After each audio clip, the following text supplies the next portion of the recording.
Hi అండి. Welcome back to my channel Maruthi educational world. అందరికీ నమస్కారము. ఈరోజు నేను ఏ టాపిక్ చెప్దాం అనుకుంటున్నానంటే, ఇప్పుడు జీఎస్టీ బిల్లు మొబైల్‌లో ఎలా వేసుకోవాలి అన్న దాని గురించి అయితే చెప్తున్నాను. చాలా సింపుల్‌గా వేసుకోవచ్చు. మొబైల్‌లోనే మనం జీఎస్టీ బిల్ వెయ్యాలి అంటే 2 యాప్స్ ఉన్నాయండి. ఒకటి మై బిల్ బుక్, ఒకటి వచ్చేసి మై బిల్ బుక్ ఉంటుంది. 2 వ్యాపార్ ఉంటుంది. వ్యాపార్ అయితే గూగుల్ ప్లే స్టోర్‌లోని డౌన్లోడ్ చేసుకోండి. మై బిల్ బుక్ కన్నా వ్యాపార్ అన్నది మీకు సులభంగా ఉంటుంది. ఫ్రీగా ఒక 50 నుంచి 100 బిల్స్ అయితే వేసుకోవచ్చు అనమాట. అయితే ఇప్పుడు ఈ వ్యాపారంలోని మనం జీఎస్టీ బిల్ ఎలా జనరేట్ చేసుకోవాలి, ఎలా వేయాలి, ఎలా మనం పేమెంట్ చేయాలి అన్నది కూడా ఇప్పుడు నేను చెప్తాను. ఒకసారి చూడండి.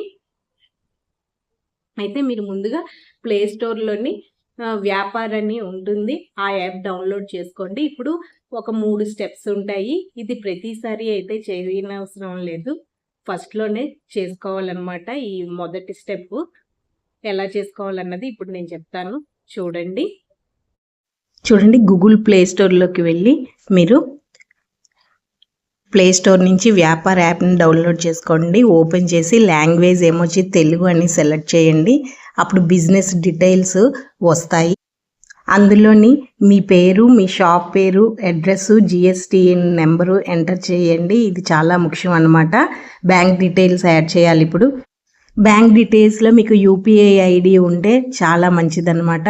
కస్టమర్ స్కాన్ చేసి పే చేసేసేయడానికి ఈజీగా ఉంటుంది. ఇది స్టెప్ 1. మరి స్టెప్ 2 వచ్చేసి ఐటెం యాడ్ చేయడం. అంటే మీది ఏ షాపు, మీరు ఏ బిజినెస్ చేస్తారన్నది ఐటెం యాడ్ చేయడం. ఇది కూడా ఒకసారి ఉంటుంది. ఇప్పుడు హోమ్ స్క్రీన్లోకి వెళ్ళాలి. అక్కడ మీకు అన్నీ కనబడతాయి. ఐటెమ్స్కి వెళ్ళిన తర్వాత యాడ్ ఐటెం చేయాలి. ఐటెం నేమ్ నేను ఇక్కడైతే ఉదాహరణంగా సిమెంట్ బ్యాగ్ అన్నది ఇస్తున్నాను. సేల్ ప్రైస్ వచ్చేసి 400 ఇస్తున్నాను. జిఎస్టీ రేట్ ఏమొచ్చి 18% సెలెక్ట్ చేసుకోవాలి. HSN code 2523. మీకు ఒకవేళ మీ షాప్ మీ ఏ ఐటెం చేస్తున్నారో ఆ హెచ్ఎస్ఎన్ కోడ్ ఒకవేళ కావాలి అని అంటే గూగుల్లో సెర్చ్ చేస్తే మీకు హెచ్ఎస్ఎన్ కోడ్ లిస్ట్ అన్నది వస్తుంది.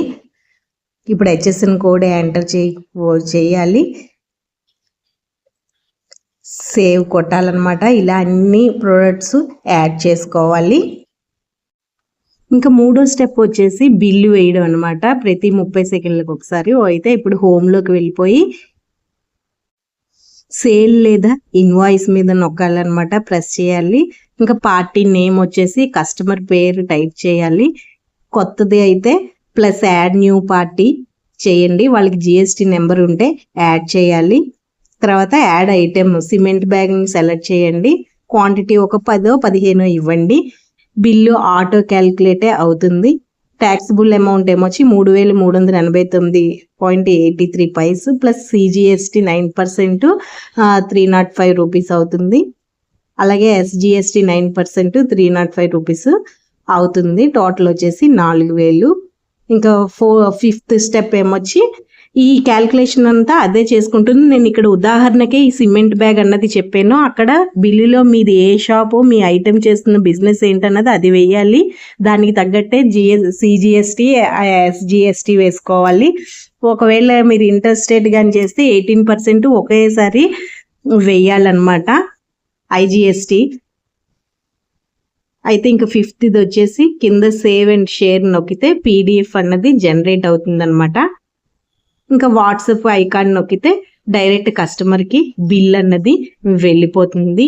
ఈ విధంగా వ్యాపారంలోనే అయితే మనం జిఎస్టీ బిల్ని అయితే వేసుకోవచ్చు. అదే బిల్ మై బుక్లో అయితే కొంచెం డబ్బులు అన్నవి అవుతాయి. ఇప్పుడిప్పుడే బిజినెస్ స్టార్ట్ చేసే వాళ్ళకైతే వ్యాపారం ఆ యాప్ చాలా బాగుంటుంది, మంచిగా ఉంటుంది అనమాట. యూస్ఫుల్గా ఉంటుంది. ఒకసారి మీరు ట్రై చేయండి క్లియర్గా. అందుకే ఇలా చెప్పాను.